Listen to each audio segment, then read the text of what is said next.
My name's Harley, aka the Durianrider on YouTube, and crazy vegan cyclist, passionate about spreading the health message and the truth of the fitness industry.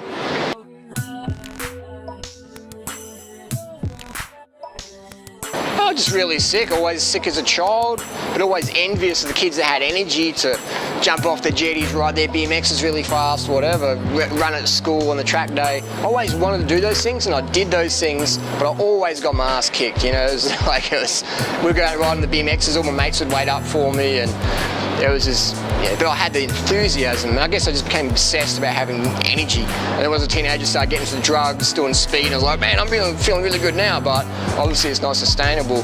And then just became, as an adult, started making my own food, started playing with things, got into cycling a bit more, started meeting cyclists, getting nutrition tips and advice. Went from there, went vegan in 2001, the rest is history.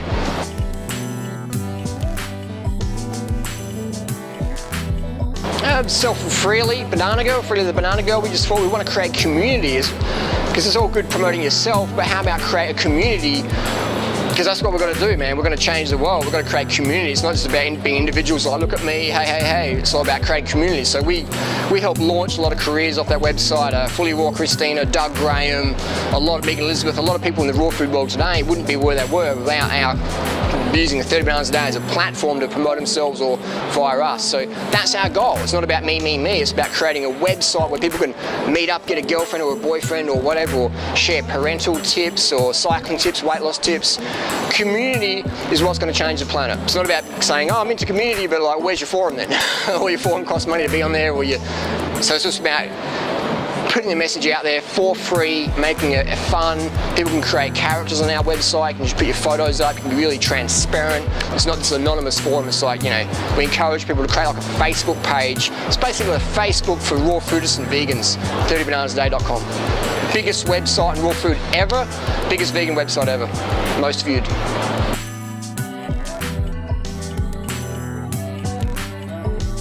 I had no idea you could make money from YouTube for about the first 3.5 years, 4 years. I started making YouTube videos because I saw Matt Monarch, who's another raw food guy, snake oil seller. He started making raw food videos and used a lot of plastic bags, and I wanted to show people you don't need to wrap your plastic bags in fruits. And so I bought a camera that day, went out and made my first video. It was about 9 seconds long. It was pretty lame, but it was a start. The secret of YouTube is start. And then after about 3 or 4 years, someone said to me, Harley, you're not monetizing your videos. Like, what's up with that? And I'm like, oh, well, what do you mean, you know? And then I decided to do it, and then bam. So now I can go and pay $200 for a fruit meal any day of the week. So it's quite handy that corporations fund me to spread this message. It's fantastic. And I get to coach people for free now. Yeah.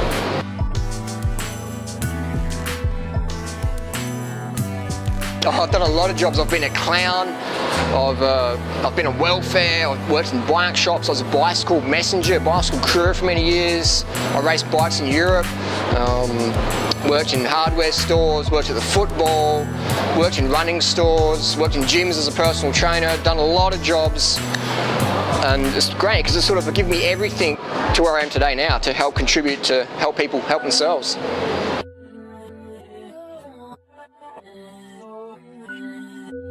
Depends on the taste. If the fruit tastes good, it's good. If the fruit tastes like crap, it's crap. So you can't grow quality fruit with chemicals. You'll taste it and be like, ugh, you can't eat it. I've been on these farms, I've been on the chemical farms and organic farms, and you can't, when they spray fruit heavily, it tastes like shit. That's why most of the fruit in Australia tastes inedible. Even a lot of organic fruit's just crap. So it depends, I'd taste first and then have the fruit. Organic, conventional, go by taste, because that's what matters at the end of the day. The more taste it has, more nutrition it has, less toxins it has. But in an ideal world, yeah, organic for sure. But it depends. It's an it depends question. Because you might get organic mangoes that aren't ripe, or they taste like crap. There's no calories there. So you eat that, but you don't have enough glycogen, enough glucose for glycogen resynthesis. So the next day you're like, oh, I need some coffee or something to wake up. But if you've got maybe conventional rice that tastes really good, you can eat a lot of it, get the carbs in that way. So it depends on the situation.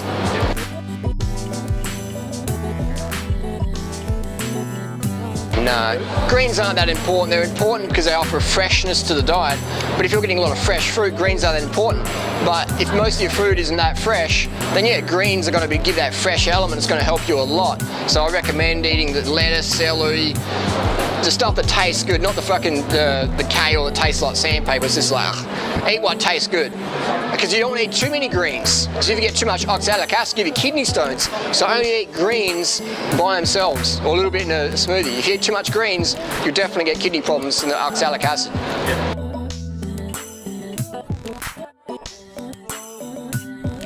I was always too conscious of how bad my skin was. I was like, whenever there's a group photo, I was like, I don't want to be in it. And also, I didn't grow up with the internet age, so most of my old photos were on pieces of paper. So I threw all those ones out that I had of, well, didn't look so well.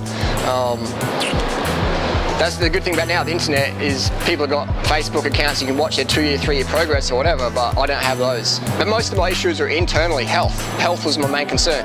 I never really had a weight issue, maybe 10, 15 kilos, whatever. As a guy, it's not really an issue, but as a girl, being 10, 15, 20 kilos overweight, that can be a big difference.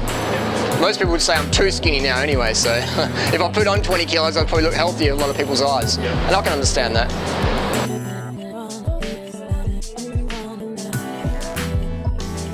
That's a tough one, you know. I would say if you live with someone, just use your walk as talk. If you just met someone on the street, just talk to them, yeah, because you only got 30 seconds to make an impression. But if you live with someone, if you keep hammering them, that can create a lot of conflict in your house. So I'd recommend just lead by example. Maybe leave some books around, or leave some websites around. Don't cause too much hassle, because it can get pretty tense. So I'd say just be the lighthouse shining so brightly that your example's undeniable. So people are like, wow, you're always having fun, you got energy, you're not on coffee anymore, your mood's more stable. Okay, maybe what's going on? But my mum's seen that, and she doesn't want to be any part of this diet. She's like, wow, Harley, you've gotten so healthy, I'm really proud of you, but I don't want to do that. And my dad here got diagnosed with cancer. He didn't want to change his diet. He did chemo, radiation, dead in 6 weeks. So, but then I've got other friends whose parents do get influenced, so it depends, you know, it depends.